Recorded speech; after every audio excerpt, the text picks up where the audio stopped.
What is sapience?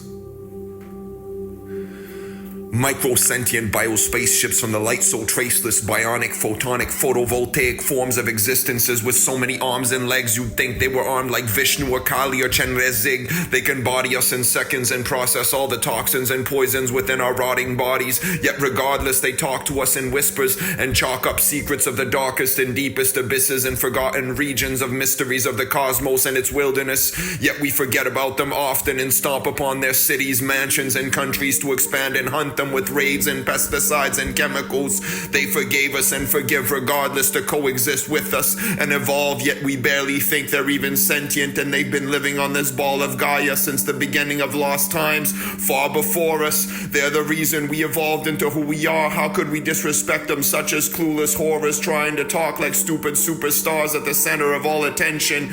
But what are we expressing and talking of when we get this privilege? Do we bark orders like dogs that have been whipped by goddesses of dusk and dawn that we call just on the side with false kin we call our boys, while our puppet lords stalk us with micro-technology from Bill Gates embedded directly within our bodies and the extensions they've offered us to scry in as black mirrors?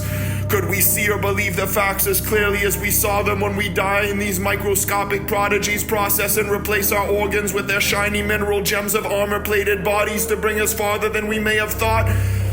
First law of thermodynamics modified. Nothing is lost, but a lot is gained in progress. Logarithmic, I am a Skada, the beetle Kepri. Those are my kindred from Kemetic Egyptian times, whose name I bore in this battle of the 7 generations of nameless horrors they forced upon us, like the colonization of cattle and farm animals that they auctioned, prodded, battered, and slaughtered.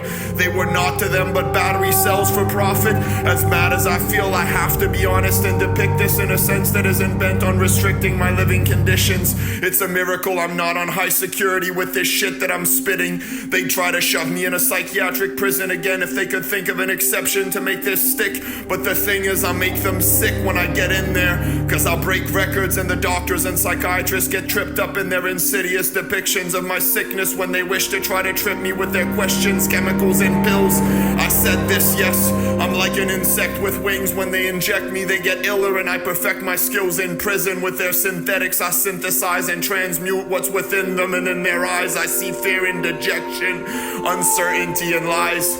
They get that we're the projected future of humanity. They're just meant to be temporary, demented tutors and doctors trying to sicken and subdue us.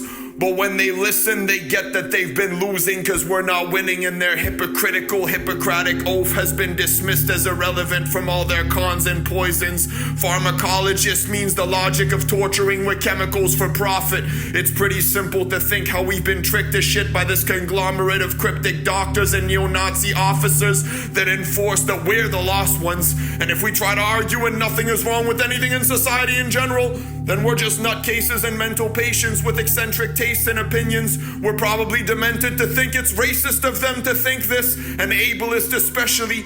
But if you're knavish enough to think they're here to save the day and make us better, then hey, there's nothing else I can do now other than tell you this is Mother Nature and her denizens against the rest of you in hells that are just lecherous, decrepit zombie men.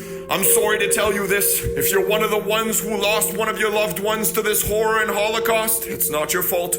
Just remember not to let them rot themselves excessively. Teach them to speak respectfully and eat their leafy greens and vegetables. Let's be free, like Dead Prez said it essentially.